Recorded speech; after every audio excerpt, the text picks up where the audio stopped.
اسلام آباد میں اس وقت جو ہو رہا ہے وہ صرف ایک سفارتی ملاقات نہیں ہے، یہ ایک ایسا لمحہ ہے جہاں جنگ کی آگ کو میز پر بٹھا کر بجھانے کی کوشش کی جا رہی ہے۔ السلام علیکم، میں ہوں عظیم رانا، آپ دیکھ رہے ہیں سنو ایکسپلینز۔ شہر اقتدار کی فضا بدل چکی ہے، سڑکیں سواری جا رہی ہیں، ریڈ زون مکمل طور پر بند ہے اور دارالحکومت ایک ایسی خاموشی میں ڈوبا ہوا ہے جو کسی بڑے فیصلے سے پہلے آتی ہے، کیونکہ اس بار اسلام آباد صرف پاکستان کا دارالحکومت نہیں بلکہ دنیا کی سب سے اہم سفارتی بساط بن چکا ہے، جہاں وہ قوتیں آ رہی ہیں جو میدان جنگ میں ایک دوسرے کے مد مقابل تھیں۔ ایک طرف امریکہ جس کی قیادت نائب صدر جے ڈی وینس کر رہے ہیں، ساتھ وہ چہرے بھی موجود ہیں جو اس جنگ کے دوران ہر خفیہ اور اعلانیہ فیصلے کا حصہ رہے۔ دوسری طرف ایران جس کے نمائندے صرف بات چیت کے لیے نہیں آئے بلکہ ایک مکمل حکمت عملی، ایک 10 نکاتی منصوبہ اپنے ساتھ لائے ہیں۔ یہ کوئی رسمی سفارتی نشست نہیں ہے، یہ وہ مقام ہے جہاں دونوں فریقین اپنی حدود کو آزمانے والے ہیں، لیکن اصل کہانی اس کے طریقہ کار میں چھپی ہے۔ یہ مذاکرات آمنے سامنے نہیں ہو رہے، نہ کوئی مشترکہ میز، نہ کوئی براہ راست مکالمہ، بلکہ دو الگ کمرے،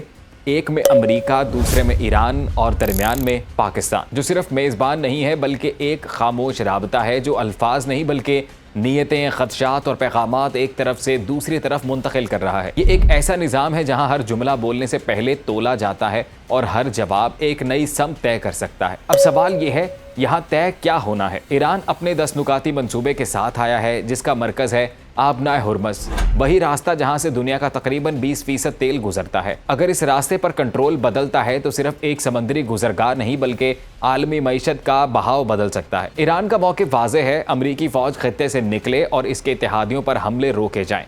دوسری طرف امریکہ کی شرط بھی اتنی ہی سخت ہے، ایران اپنا افزودہ یورینیم ختم کرے، یعنی اپنی سب سے بڑی اسٹریٹجک طاقت کو چھوڑ دے۔ یہی وہ مقام ہے جہاں مذاکرات کی بنیاد ہل سکتی ہے، اور اسی دوران ایک اور محاذ اس عمل کو متاثر کر رہا ہے، لیبنان، جہاں اسرائیلی حملے جاری ہیں اور ہر نیا حملہ اسلام آباد میں ہونے والی بات چیت کو کمزور کر رہا ہے۔ ایران یہ واضح کر چکا ہے کہ اگر یہ حملے نہ رکے تو جنگ بندی پہ معنی ہو جائے گی، جبکہ امریکہ اسے اس معاہدے کا حصہ نہیں مانتا۔ یہی وہ دراڑ ہے جہاں سے یہ پورا عمل ٹوٹ بھی سکتا ہے۔ اب ذرا اس منظر کو بڑے پیمانے پر دیکھیں، ایک طرف جنگ سے تھکی ہوئی دنیا، دوسری طرف طاقت کے اپنے مفادات، اور درمیان میں اسلام آباد جہاں ہر لفظ ایک عالمی اثر رکھتا ہے۔ اب بات کرتے ہیں ممکنہ منظرنامہ کیا ہے۔ اگر حالات سازگار رہے تو سب سے پہلے جنگ بندی کو بڑھایا جائے گا، پھر مرحلہ وار کچھ نکات پر اتفاق ہوگا۔ ممکن ہے مکمل معاہدہ نہ ہو، لیکن ایک ایسا فریم ورک ضرور بن سکتا ہے جو جنگ کو دوبارہ بھڑکنے سے روکے۔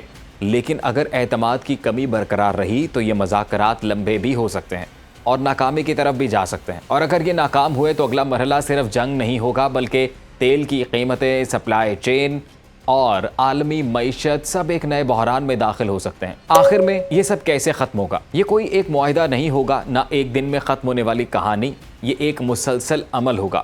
پہلے کشیدگی کم ہوگی، پھر بیانات نرم ہوں گے، پھر شاید ایک مشترکہ سمت سامنے آئے، یا پھر یہ سب کچھ دوبارہ بکھر جائے، کیونکہ حقیقت یہی ہے، یہ مذاکرات صرف جنگ روکنے کے لیے نہیں ہو رہے، یہ اس بات کا فیصلہ کرنے کے لیے ہو رہے ہیں کہ آنے والی دنیا میں طاقت کس کے پاس ہوگی، ہتھیار کے پاس یا حکمت کے پاس، اور اس بار یہ فیصلہ اسلام آباد میں لکھا جا رہا ہے۔ اگر آپ کو یہ ویڈیو پسند آئی ہو تو اس کو لائک کیجیے گا، چینل کو سبسکرائب کرنا نہ بھولیے اور کمنٹس میں اپنی رائے کا اظہار ضرور کیجیے گا۔